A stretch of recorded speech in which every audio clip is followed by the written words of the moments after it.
It's first pitch. I'm the Prez. I'm back from Vegas, and I am with the great Bryan Leonard. How are you, my friend? I'm doing well. Sorry I missed you when you came to town, but I know you accomplished some things you guys were looking to do, and we're proud of you.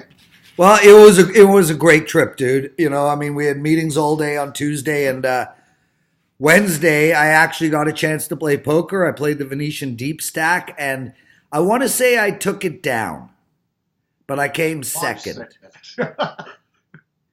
Who lasted longer between the three of you? Oh no, it's funny. Well, I came second, so obviously I would have, but I was in a different tournament. I started the noon tournament, fully expecting to be out by six, so I could play with Johnny and Marco. But I ended up play. I ended up playing till 11 o'clock. The final table went long, man. Like it was a grind, and I mean it was 11 straight hours. But they wanted to chop at five. I was like, no. And the guy got so mad at me for not wanting to chop. Oh well. Well, you made more by finishing the second, right? Yeah, but that wasn't the point. I just wanted to play. Like these guys are in Vegas all the time. They get to play these things every day. Why do I want to chop? Yeah. I mean, you're talking about a matter of like 500-600 bucks. Screw that. I want to play cards. Anyway, my friend, let's get into it. Lots of games today. Lots going on today. Morning Joe with Marco, talk about the NBA, and Carmine and Andrew on Puck Time. I have to text Carmine, which I will do while we're talking. But let's get into it. Lots of baseball. But before, how are you doing in your baseball? Are you still killing it? I'm doing well, but I did lose my 5% play a couple nights ago. I had the Angels. I bet the Angels, I believe, the first games of that series. Played them the third game, 5%, lost it, and then they come back yesterday and win 13-0. So I I had the Angels really well this weekend. The big play just didn't come through, but that's sports betting. Yeah, and it happens. I mean, these people don't realize that we grind this out 365 days a year, and man, like we would just go nuts if we could hit 60% of our bets. I mean, that would be incredible. So Snare the elite in the entire world. yeah, and even that means four losses every 10. So That's the thing. it is what it is. Baltimore Orioles, Bry, they're hosting the team we were just talking about, the Los Angeles Angels. 13-24 on the season. Just a terrible start for them, but completely expected. They're a dog today at +1, anywhere from 145 to 162, and the over and under is 11. Neither team's really good here. But Angels are better, but I can't lay -190 in this spot. I think Baltimore is live. Yeah, I made the line here at 190. You mentioned it's about in that area, so there's not much value here for me. I think the Angels are a team we want to play on. This is a team right now. They've got one of the best lineups in baseball from a hitting standpoint. The starting staff, they've been using some guys to fill in. That first inning thing that screws up our bets half the time. Yep. But they've got to the point now. They got three or four decent starters starting off, and I think this is a team. I've been down on the Angels the last few years. Wasn't a big fan of their coach, but this is a team now that got a new manager in there, and despite the first inning fiascos, I like this team. I think they're on the come, but there's no value here for me. Bry, speaking of starting the game with openers, as they're calling them now, it looks like the Blue Jays are going that route. Yeah, Toronto's. Buchholz was supposed to go today, and Yeah. I believe is he still pitching? No. They pulled him. Okay. There's if you don't have starting pitching, I fully understand it. I mean, if you don't got the guys to go, like Oakland last year, they didn't have great starting pitching, and they went far in the playoffs. The Brewers the same way. Hey, you got a good hitting team. If you can throw enough pitchers out there, they're successful for a short period of time. I fully understand it, and I endorse it. But there's some teams that have that quality starters from 1 to 4 or whatever. There's no need for them to do it. Yeah, absolutely. Daniel Hudson is starting tonight for the Blue Jays against Covey. He's pitched 7.1 innings with a 3.63 ERA and a 1.2 whip, but we don't know anything about this guy. Blue Jays find themselves at minus 132. The over and under here is 9.5. And, for me, the Jays' bats are just silent. 1 run in 3 games against Minnesota, against Texas, 8 runs in 3 games. Same against LA Angels. I mean, you got to be looking to play the unders in these Blue Jay games, but with that pitching staff, it's tough. This game's an outright pass for me. Yeah, Daniel Hudson, he's been a closer in the past. He's been middle reliever. He's done basically everything. So he's one of those guys you love having on the team, but we don't know how long he's going to go. Don't know how stretched out he is. Don't know the manager's plans on who he's going to use afterwards. The Toronto pitching staff hasn't been that great. So, yeah, this is definitely a pass for me.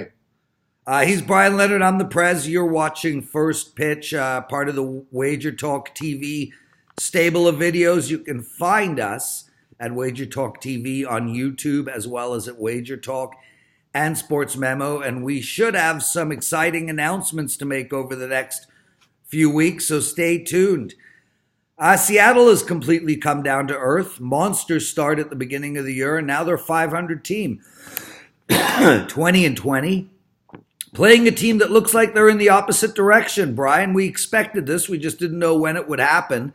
Boston back to 500. I think 500 for the first time this year. Still losing money for their clients, though. Minus 12 units if you've bet them on the money line. Minus 10 units if you've bet them on the run line. Both teams trending to the over. Seattle 26-12 to the over. And we have a 10 on the board. Boston's a huge favorite at minus around 185. Seattle really in a huge slump. They've lost 3 of their last 4, 8 of their last 10. And Boston, as I was just talking about, putting it together now. Finally, 2 in a row. Baltimore twice, but I mean, Baltimore, who can't beat them? And then 3-1 against the White Sox. I don't lay this type of number normally, and I'm not going to again. Eduardo Rodriguez against Swanson. I think the play's on the over here, Bri. I think 10 is a decently big number. I mean, 9 is usually the average number, but I'm looking to take this game over the total. Yeah, I made this game 174, so not enough value to play Seattle here. I did have Seattle yesterday. Seattle coming off playing the Yankees. Now they got to play Boston. We talked about the regression coming. But what's the regression with Seattle's home runs? This is a team that continues to hit home runs like crazy. It reminds me of Toronto just a few years ago. One of those teams, anytime they scored, they hit a home run. It was all or nothing for them, and that's the way Seattle's been. So those are the teams that are hard to handicap because if they get a hold of a couple, sure, if there's a couple guys on base, they're going to score a lot of runs. But there's a lot of times where they're going to go the entire game without hitting a home run, and they don't have the ability, especially the way they've been lately with some of their injured players leaving, some of the guys that are the people that get on base and send them over. They've been injured lately, so they're really hard to handicap. Boston's team, they can hit the home run, but they also got a lot of good guys that can get on base and spread the ball around. So I'd prefer Boston, but not at this number. The New York Yankees, 22-15, playing Tampa Bay, 23-13. Yankees are minus 3 in units, so they're coming back. They were worse than that a few weeks ago. Now you've got the Yankees at plus 140 tonight. Over and under is 7.5, and Brian, there's a couple of 7s on the board. And in the American League, 7 is a very low number. Look, Tampa Bay, this team can pitch, this team can hit, and we've seen the Yankees. They are hitting all the way through their injury run. Glasnow versus Germain. Glasnow's pitching amazing. 43 innings pitched, 1.47 ERA. But I think the Yankees could get to them. Again, I look at taking this game over the total. Yeah, I think this line has been bet up a little bit too high here. Glasnow's been untouchable this season. He's been terrific. But Herman is a guy that they've had high hopes for. He hasn't pitched well against Tampa, but he did it in the last few years. This is a different year for Herman. He's pitched much better this year. Interesting. I think both of these teams are buy-on teams at this point. Tampa Bay, a lot of people think they're fading a little bit for what they did earlier. But take a look at their win-loss record at one-run games and extra inning games. They've been terrible. And normally you end up about 50%, and that's one of the things we use when we're picking our season wins for the following year. I'm being impressed by both these teams. I see some value here on the Yankees. I don't know if I'll give it to my clients, but I'm sure I'll be on it one way or another from a betting standpoint. Bryan Leonard with us, one of the best baseball handicappers on the planet. The worst team in baseball, Miami, 10-27 on the season, 4-12 away, playing against a disappointing New York Mets team, 3 games under 500, playing 4 games above to the over. Miami's at home, and they're minus 180. No, the New York Mets are at home, and they're minus 185. Over and under here is 7. And look, I mean, you're going to cash a lot of tickets taking the unders on Miami. That is for sure. 16-20 on the year. This team just can't hit, Bry. Against the Chicago Cubs, they put up 5 runs in 3 games. They had a 6 spot against the Cubs the first game. But even before that, 1-2-2, 4-4-1. This team's struggling to hit, and so are the Mets. I really don't know what to do here, man. I'm not going to take a minus 180 for the Mets. Maybe the play here is on the run line with New York. It's a pass for me. Yeah, I don't know if I'd play the run line with the Mets because their offense, as you mentioned, has really struggled. They've been shut out a couple times this last week. I made the line 182, so it's basically where it is. I like the way you're thinking, though, with the under here. Miami's offense just has not done a thing all season long. Pablo Lopez is one of those young guys I like. Wheeler's been on for most of the season. Runs are going to be hard to score here. You could get the home run, the 3-run homer, whatever to beat us. But if I had to play this game, I think out of the 4 choices there, I'd take the under. Detroit against Minnesota. 16-18 Detroit against a 23-12 Minnesota team. 11-5 at home. The Twinkies are minus anywhere from 220 to 240. There's a 9 on the board here, Bry.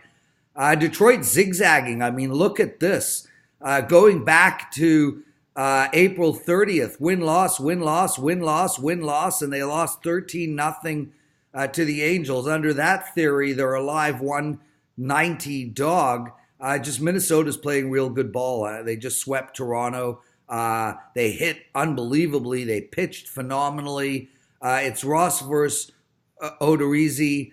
I mean, here we have another typical example of I want to take the Twinkies, but I cannot lay anywhere near that price. And Minnesota on the run line, they just haven't been great on the run line. So this, again, is a pass for the Prez. Yeah, this is what I would call a spike play. Odorizzi's less than an average pitcher in Major League Baseball his entire career. He's pitched very well as of late.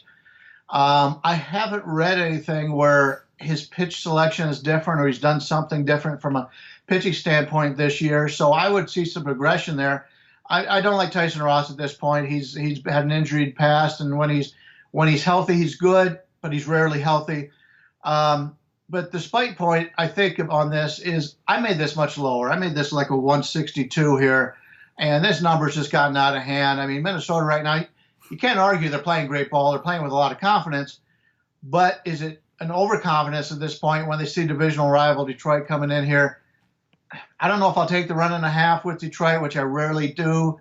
Get involved with the run lines, but I think there's some value here on Detroit. At this number, it's just too high.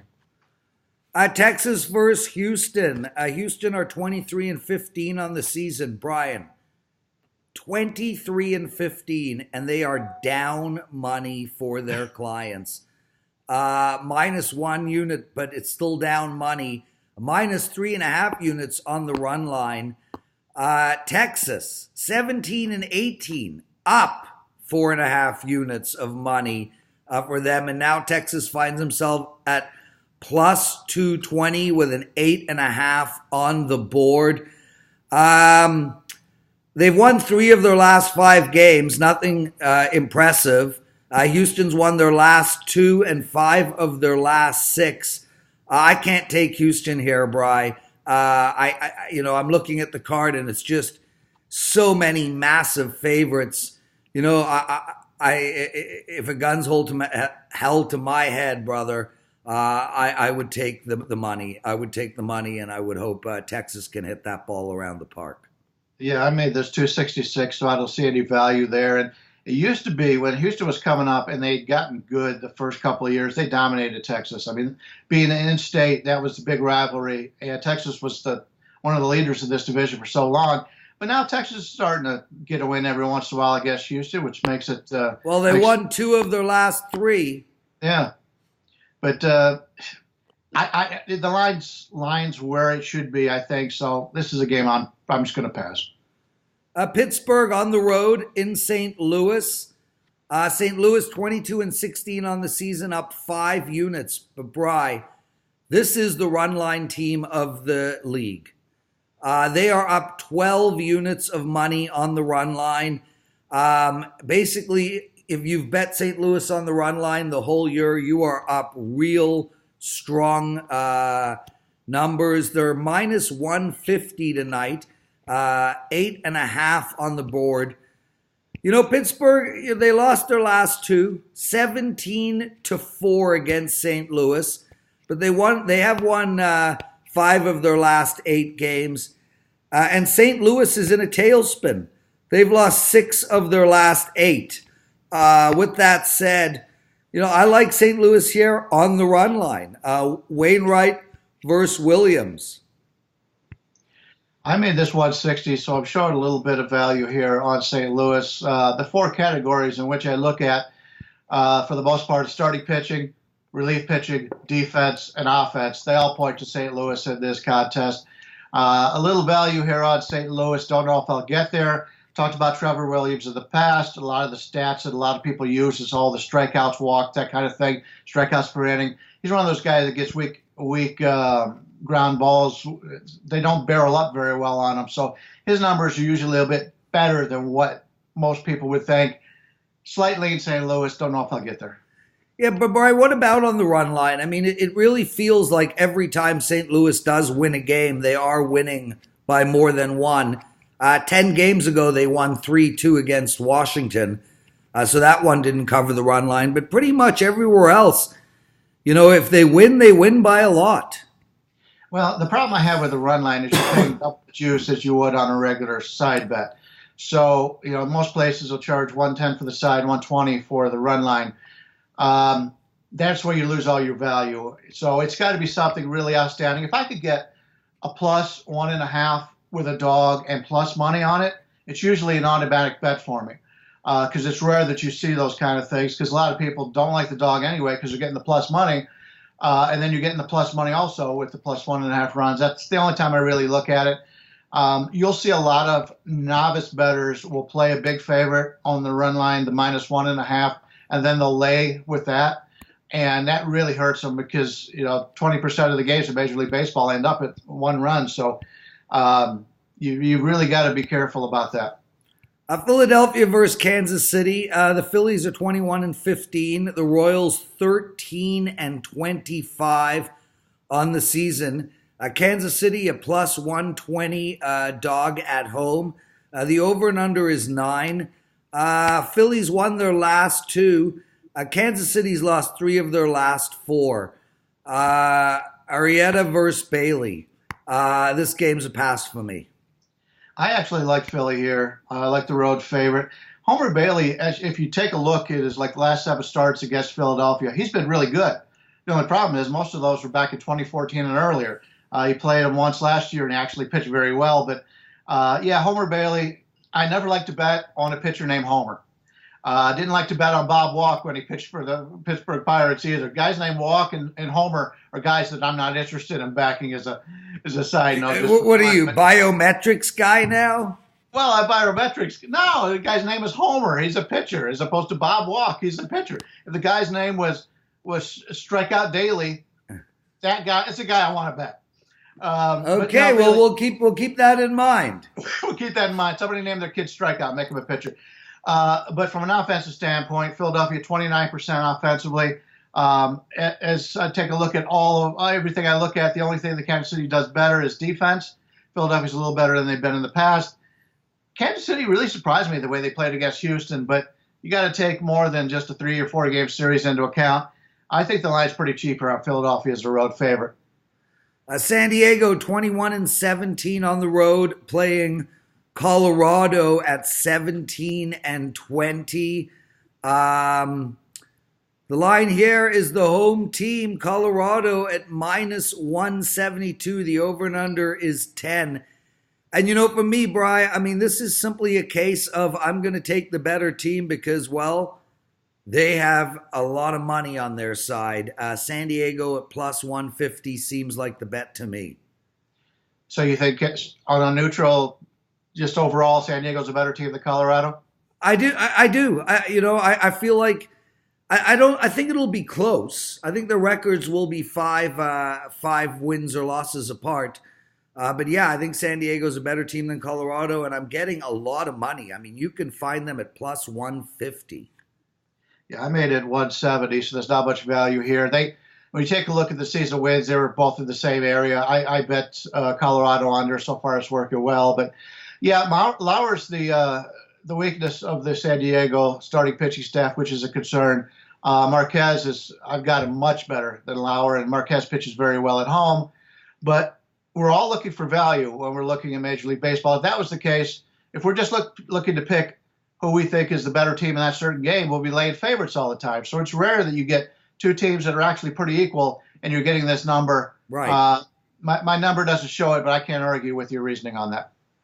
And I mean, to me, sometimes, look, we all spend a lot of time going deep into the numbers, have charts, study the games. But, sometimes it works to just keep it simple. And I think that's one of those games where, at best, the two teams are even. And it's not like there's some ace on the mound. So, I'd rather, I think in that spot, if you take San Diego 10 games in a row, same line, same team, same starters, I think you're going to win money. Cleveland against Oakland. Cleveland 20-16, Oakland 17-22. Both teams down money on the year. Oakland -160 here. The over and under is 85. And Bri, I feel like we're in the same type of spot as we were with San Diego, although I think Cleveland is like further away from Oakland than San Diego was. I'm not going to overthink this either, Bri. I get the Indians as a 140 dog against Oakland. 76% of the money is coming in on Oakland. I don't get it. I think Cleveland is the play. And I actually think they might be the best value play of the day. We take a look at this, and I'm in agreement. My number says that there's value on Cleveland. The last two times Cody Anderson pitched, which is the first 2 times he's pitched this year, the money has come in against him, majorly against him.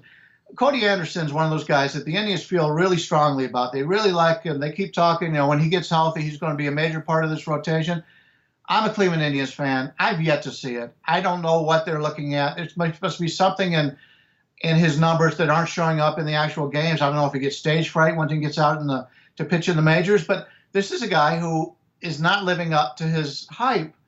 And a lot of people, it looks like the wise guys are usually betting early. They feel the same way. So they've been betting on Montas. I like Montas as a pitcher. He's made a couple changes in the offseason, made him a better pitcher. But Cody Anderson, they're just fanning him like crazy. And like I said, my numbers say to play Cleveland. My concern is, am I missing something that the wise guys and the people in the know don't see? I may end up just passing on this and watching it until Cody Anderson shows me something on the mound. He's Bryan Leonard. I'm the Prez. It's first pitch Monday to Friday. You find us at WagerTalk TV, our YouTube channel. Atlanta against Arizona. I've been saying all year, bet the overs blind in the Atlanta games. They're 20-16 on the season, and so's Arizona, 20-16 to the over, which I find to be a surprise. I didn't expect Arizona to be playing to the over, but they're only 4 games to the over with a long season to go. They're at home, -145. The over and under here is 8.5, Bry. And I'll tell you, I mean, look, 22-16 for Arizona, 18-20 for Atlanta. I think these teams are closer than that to each other. I think you're getting some value on Atlanta, even though they've lost 4 games in a row. I'm not gonna get to the window here, but I lean on the Braves. Yeah, I believe the Braves were 1 out away from breaking that losing streak yesterday, and they gave up a home run, ended up losing it in extra innings. That's a tough way to lose when you're on a losing streak, So you don't know how they're going to take that from a psychology standpoint. Greinke's one of those guys. I got him rated 32% better than Tehran here. Atlanta's got the better offense, but you're right. We talk about teams that Atlanta's. I played Atlanta over before. Excuse me, I played Atlanta under before the season. I played Arizona over. So I'm very happy with the results. But these two teams are pretty equal. Yeah. And we're laying a pretty big number here with Greinke. My number shows a little bit of value there, but not enough to bet on. I'm going to sit this one out. Brian, I don't know what has happened to the Nationals. What a terrible start to the season. 15-22, -13 units on the money line, -12 units on the run line. They're on the road playing the Dodgers. The Dodgers are -220. The over and under in this game is 8. Washington finally won a game after 4 losses. They're 3-7 in their last 10. The Dodgers did lose to Washington yesterday, but are 3-1 in their last 4. Kenta versus Annabelle. We've spoken about Sanchez this year already. Look, Bri, I am not getting to the window on this game at all. There's no way I'm taking a -220, and I don't believe in playing the Dodgers on the run line. Straight pass for me. Yeah, I wasn't interested to this when it opened up at like the 170 range, but a lot of money coming in on the Dodgers, and I love this Dodgers team, and I really like Kenta Maeda, but this is once again is two teams that I expected to be battling for the playoffs this year. I thought the value to win it all was on Washington coming in. They've been a major disappointment, no doubt, but when you take a look at their players, other than the bullpen, which has been horrendous, they've got really good players on this team, and they just have not played up to expectations.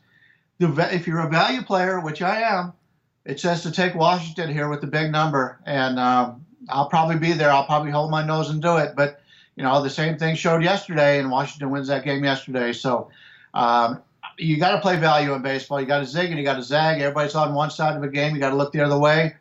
The more they bet the Dodgers, the more I like Washington. One last game, my friend, Cincinnati against San Fran. Both teams garbage, 16-22 for Natty, 16-21 for the Giants.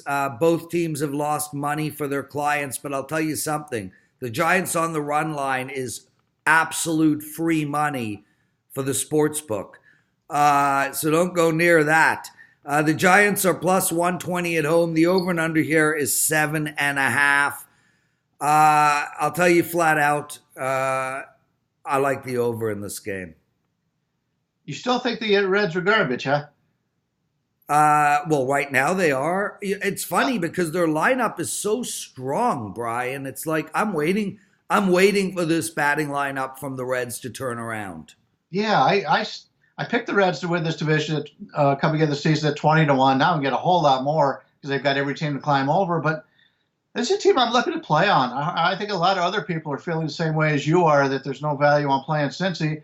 Luis Castillo is one of those guys that is just an awesome pitcher that is not getting a lot of credit in the national media. Derek Rodriguez, the son of Pudge Rodriguez. I don't know if anybody knows that, but Derek Rodriguez is one of those guys that I look to fade. I got him rated 15% lower than average. Cincinnati's the better hitting team. All that said, I made Cincinnati 154 favorite here. Current line, as we're looking at this, is basically 142, 145. So I don't know if there's enough value in there. but I'm a buyer on the Reds. They're bringing some guys up from the minors. Their third baseman. They moved him over to the outfield now. They got him batting leadoff. I think he hit 2 home runs his first game up. This is a team I like. They've got some quality guys in the minors. And for a futures consideration from now through the end of the season, I think we can make some money on the Reds. I agree 100% with that, Brian. Great take. That's it for our show, my friend. Every Friday, it's me and you. I can't thank you enough for joining us. Guys, make sure to watch Morning Joe with me and Marco. And Puck Time with me, Carmine, and Alex. Brother, thanks a lot and take care of yourself. Thanks a lot and best of luck to everyone.